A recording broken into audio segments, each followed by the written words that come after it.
Hey all, Cohen here.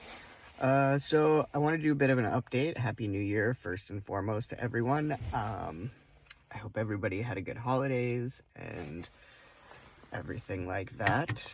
Um, December flew by for me, and so did like the Christmas, New Year break. My son is in the second grade, so he was off for 2 weeks, and to be honest, once he started going to school, that whole like the PA days, the times that they're not in school, and like winter break, March break, summer break, that kind of stuff, when they start their breaks and then when the breaks are finished, the way that your mind is just like, what day is it? What day is it? So we're getting back into the groove of school, and that's good. He kind of missed it. Like, I don't think he'd admit it, but he does have a decent time at school. He just would rather be at home doing his own thing, which I think most kids do. Um, but I don't have many updates, to be honest. I don't have too much going on this month at the moment. Luckily, it's kind of like a relaxed month, sort of. The only thing I really have going on is that my son has 3 birthday parties this month, and this weekend there are 2 of them, and next weekend there's 1. So I think that's pretty much all that I really have going on so far. I have emailed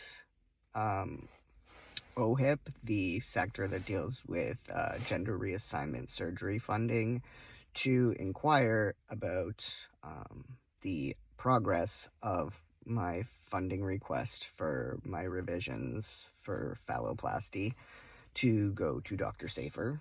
I have not heard back yet. I did have to go online and email, and the email that I found didn't specifically deal with gender reassignment surgery, so the email that I got back from that was giving me the email to email the people that would be able to answer my questions. So at this point, I think it was like a week and a half ago, maybe 2 weeks, that I had sent out the email initially asking, and in a couple days, I think it was, I got an email letting me know the exact email to contact, and I can't remember what it was. I think it was at the end of last week that I sent out that email, because I don't know when the government decides to work or when certain facets go back into work after the holidays, so I was not really in a hurry to shoot out an email. I guess hopefully within the next month or two I'll hear something.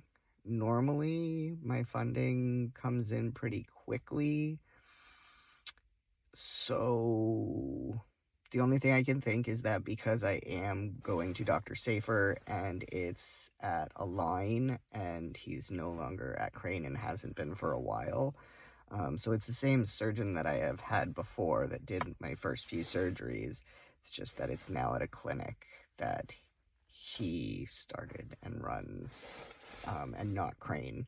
It is funded under OHIP though, so Align in San Francisco and LA is funded under OHIP with Dr. Safer, and there are a bunch of other surgeons as well that work with him. If anybody is looking into that, I know some people are aware, some are not aware of the clinic. I believe it's probably been open for 2 years now, and I know that OHIP funding came through for them. It was approved that it was one of the clinics that you could use maybe a year ago-ish, give or take. So I'm hoping that it shouldn't be that big of a wait or an issue with the fact that I'm switching. It never was before, because if anybody remembers, I had been going with the Crane Clinic and then I had to cancel my surgery. Then I tried with Montreal because I heard some new information, and the new information was not what was presented to me in the slightest. So then I had to go back and get funding for Crane again. So if you've watched my other videos, there's whole explanations on why I had to cancel my first one, why I decided to try to go to Montreal, and then why I initially came back. And the reason as to going to Dr. Safer is that he was my surgeon originally. Austin, Texas. Texas is not the friendliest place right now. I love Austin. I would love to go back to Austin. I would have no problems if the political climate were different. And I'm not sure because so far it's a lot of American trans men that I've talked to where the insurance coverages are not being accepted in Texas anymore. And so the Crane Clinic in Austin, if you are not paying out of pocket, I'm not sure 100%. There may be certain insurances that they still take, but over the course of months, it has started to dwindle down to where a lot of insurances aren't being accepted, and word of it being completely switched over into like pay your own and no funding will be accepted because it's in Texas.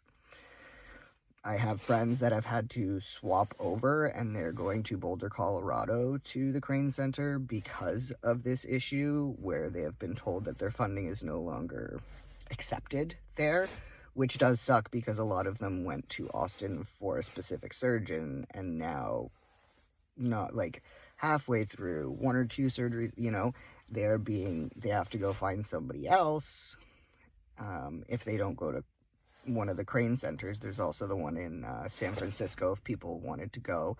I am not familiar with the surgeons that are in San Francisco or Boulder, Colorado, so that's why I did not decide to go to one of those two instead of going back to Austin. I felt San Francisco would be a better option, and I feel and have felt very comfortable with Dr. Safer for years.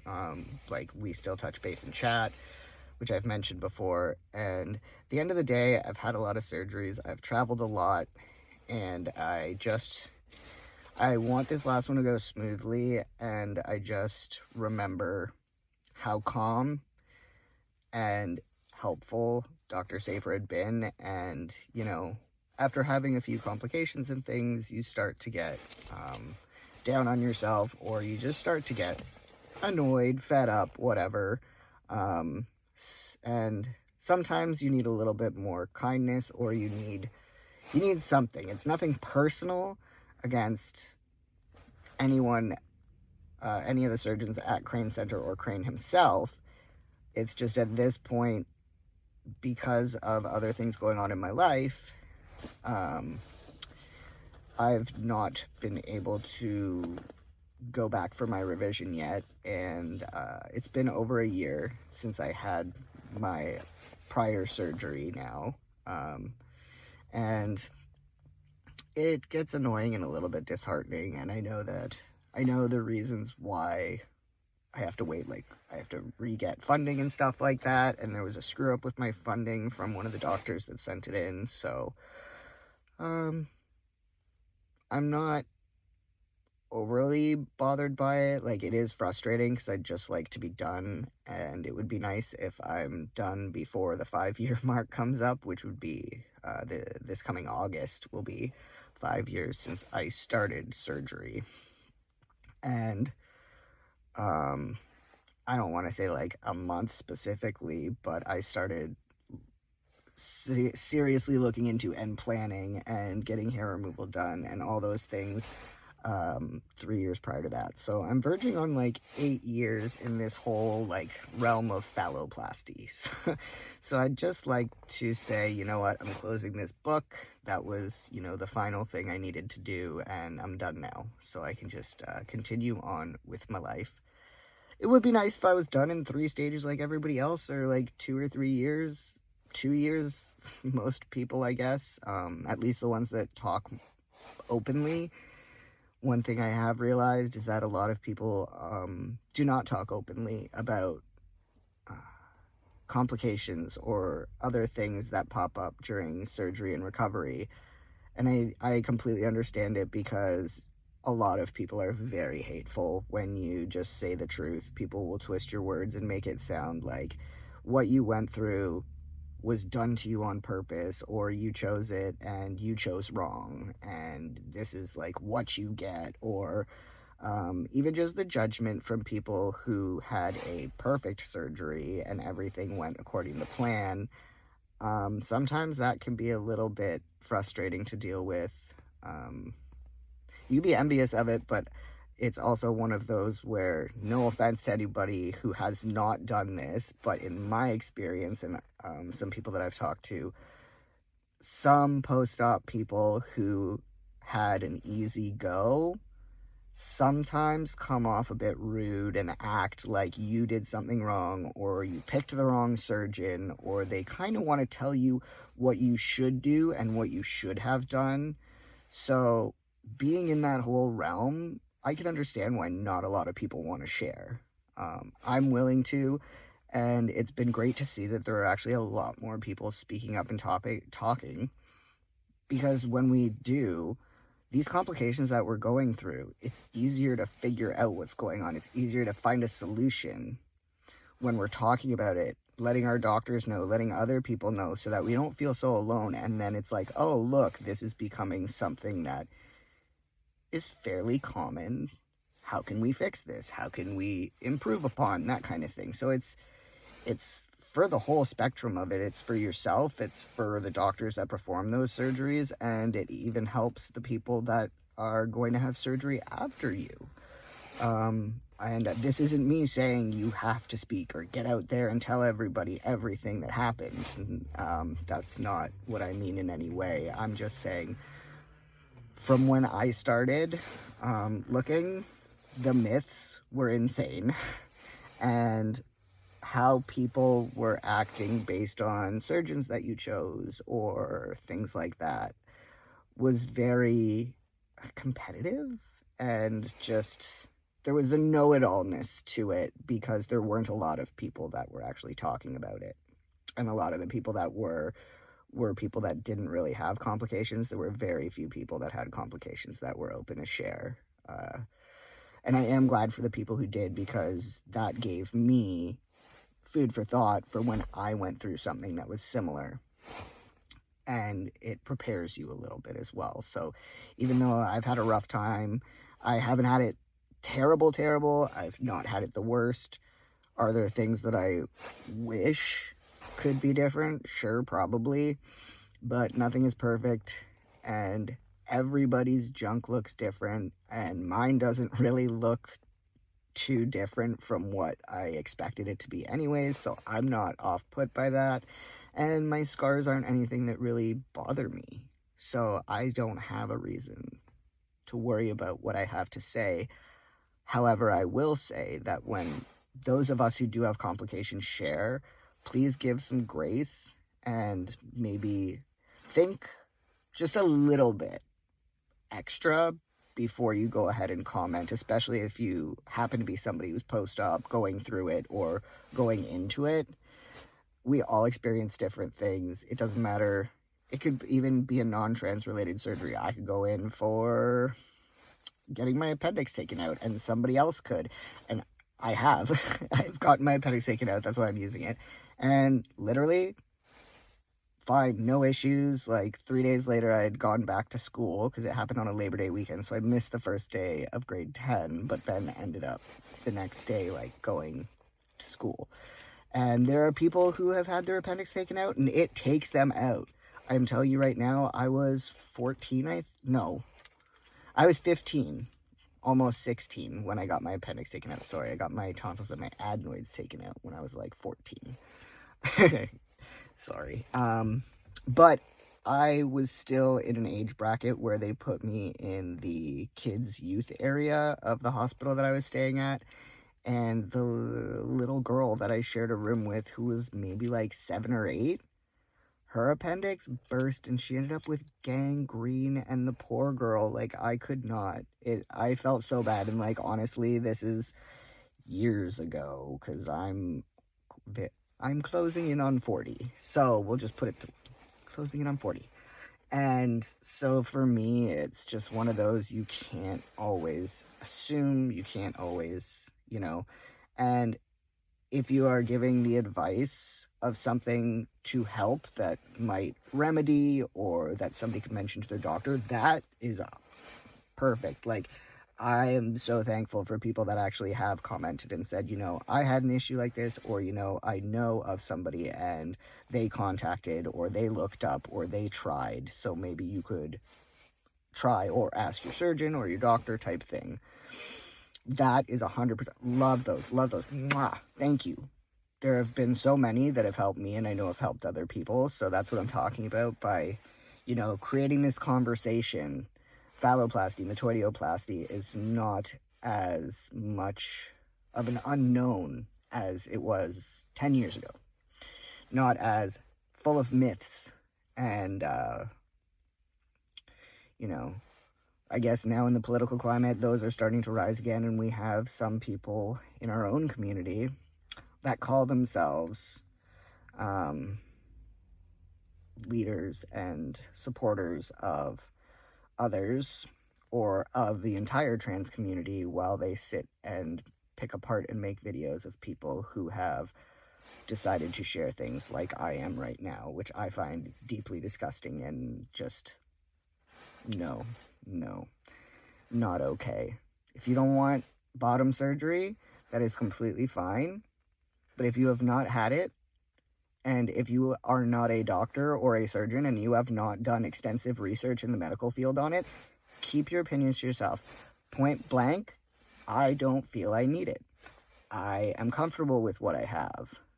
I don't, you can say all those things. I don't feel it's medically necessary. It scares me too much. I'm unsure. And all these things. But the moment that you start making fun of people and you start calling the rest of us mentally ill when we're all in the same community, or you snag videos and pictures from people who are being open and honest, and then you turn around and you twist their words, that is not okay. So at the end of the day, what I'm saying here kind of is be nice, be decent. If you want to be helpful, that's lovely. If it's not for you, that's fine. We can even have a conversation about why it's not for you or what your thoughts and opinions are, as long as you don't go to the point of being offensive, because I'm not on here telling every trans man that they need to go get phalloplasty or metoidioplasty or a hysterectomy or top surgery or medically transition in any form. I'm not saying any of that. I'm sharing my experience and the knowledge that I know. So, I wish that some of these people who truly call themselves public figures of our community, the people that want help, and some others that are very stubborn and stuck in their ways, that's fine. You can feel the way you feel. And you can have the opinions you want, and you can transition how you want. But when somebody is being truthful, open, honest, and they are putting it out there, don't touch it. Leave it alone. It's not for you then. It's not for you. Just like your videos are not for me. I don't want to see them. I don't want to hear what you have to say negatively about other people. So I don't watch. I'm just going to pause a minute because I don't want to continue on this. But, yeah, that's what's been going on with me. And that's where I am currently at.